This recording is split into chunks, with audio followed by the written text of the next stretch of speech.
Hi everybody, it's Dr. Schultz here. Today we're going to have a video lesson on the introduction to capacitance. I'm going to list some of the new learning targets here, but I'm not going to read through all of them in detail. The learning targets basically relate to a new idea that is called capacitance, and capacitance is something which relates very closely to a lot of the concepts that we've been learning about this semester. It relates to electrical field, it relates to electric potential, and especially those two particular ideas. Capacitance is a theoretical idea. It's also the basis for practical capacitors, which are circuit devices which get used in circuits for storing energy. So why don't we just get right into it and do a little thought experiment. Okay, so in our thought experiment we're going to have two conductors. I guess for the experiment we can say that conductors have equal sizes and shapes. They are both neutral to begin with. So each has 3 positives and 3 negatives. So their net charges are 0 and 0.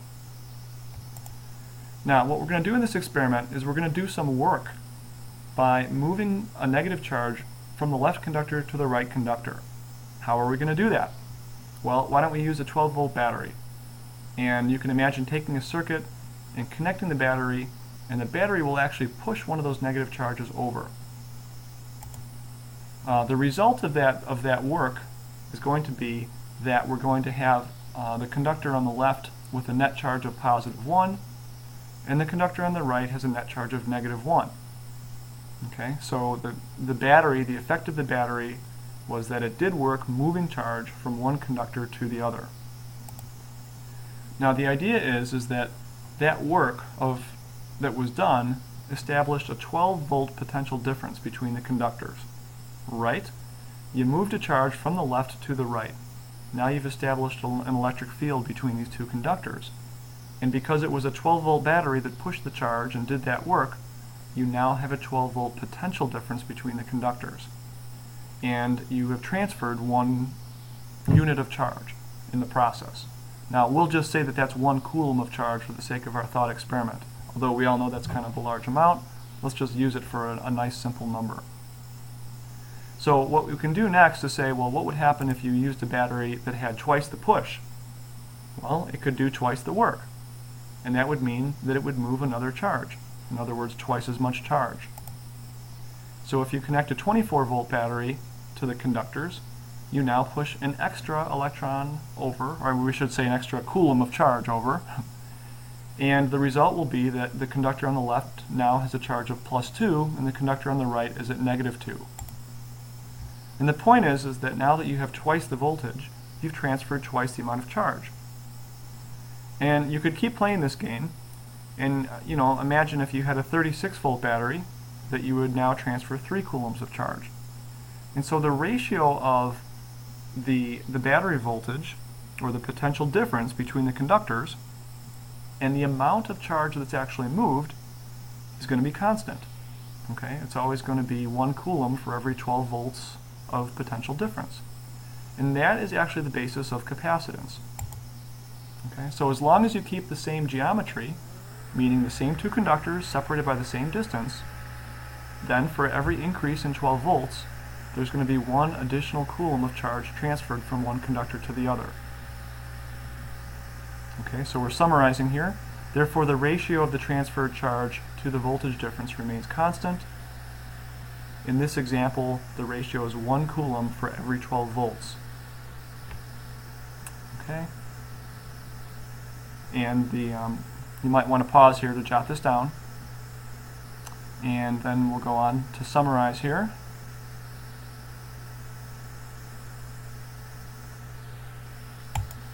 So the ratio that we're talking about is a new quantity that we're going to define as capacitance. So capacitance is the ratio of the amount of charge separated per volt of potential difference.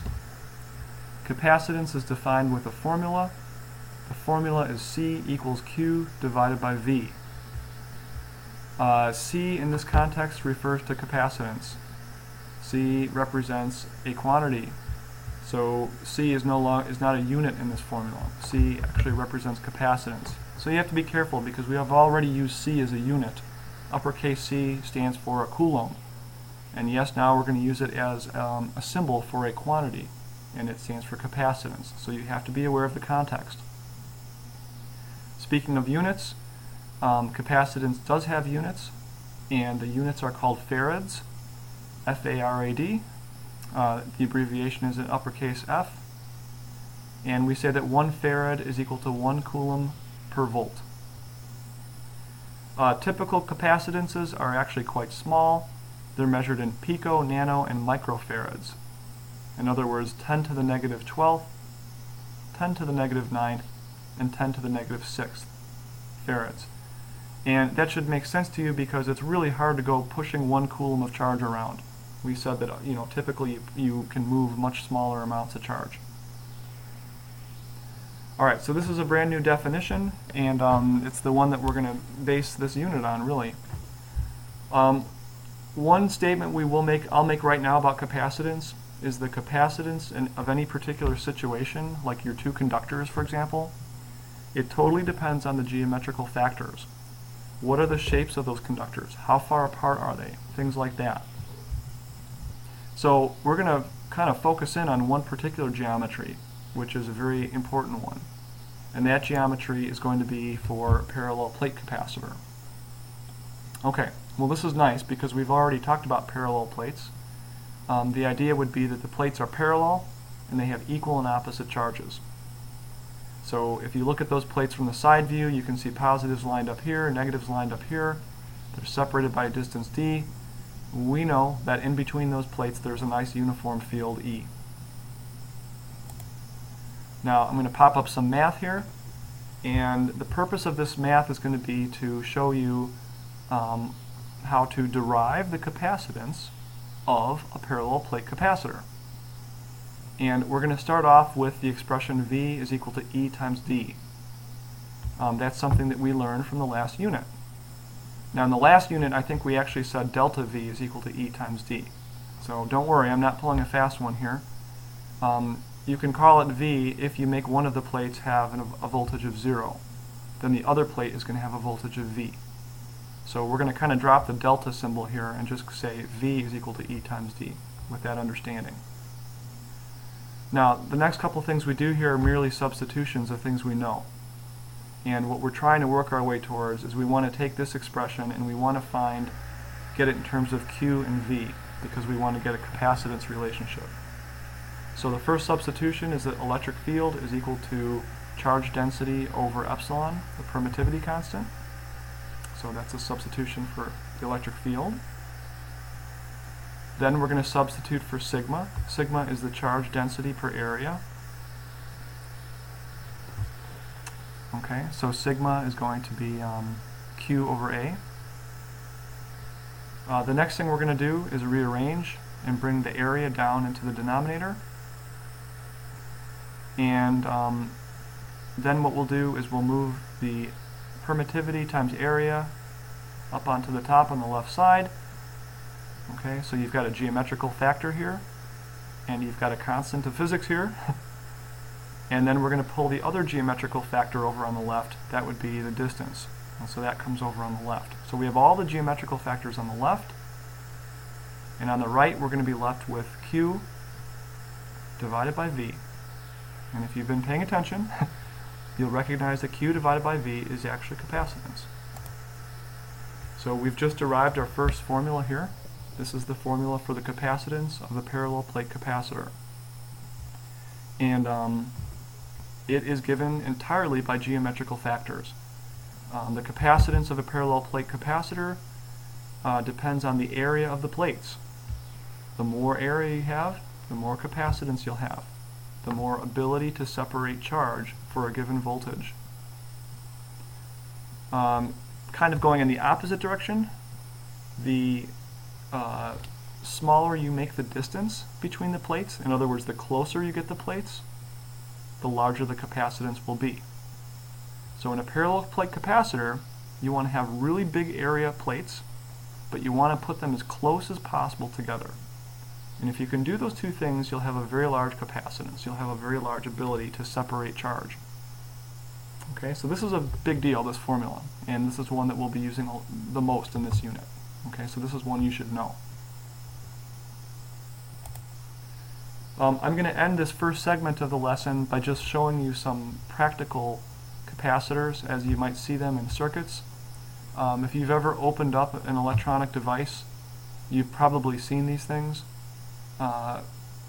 These are packaged in a kind of a funny way. They don't necessarily look like a parallel plate capacitor that we just saw, but in fact that's what they're doing. But they might be things which are kind of wrapped around in cylinders. So up on the top here, these are small capacitors,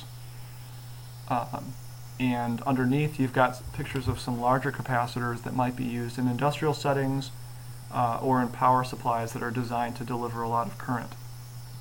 Okay, so kind of some different examples here. And at the bottom, these are some pictures of capacitors that would be used in a practical circuit. They're circuit symbols. So the circuit symbol for a capacitor would be kind of two parallel plates, and that goes along with the parallel plate example we talked about. And there are some other variations on that. Some of these indicate that capacitors might have a plus and minus side, which sometimes they do. And in this last case, this is a capacitor that can have a variable capacitance, and so maybe we'll see one of those in class. Okay. So I'm going to end this lesson here. What have we done? We have kind of like laid the groundwork for capacitance, that it's the ratio of charge to voltage, and we've looked at the specific geometry of a parallel plate capacitor, and we've derived a formula for calculating its capacitance. Okay, so I'm going to sign off on this video, and then there's one more to follow that I'd like you to watch about energy storage in capacitors. Okay, bye-bye.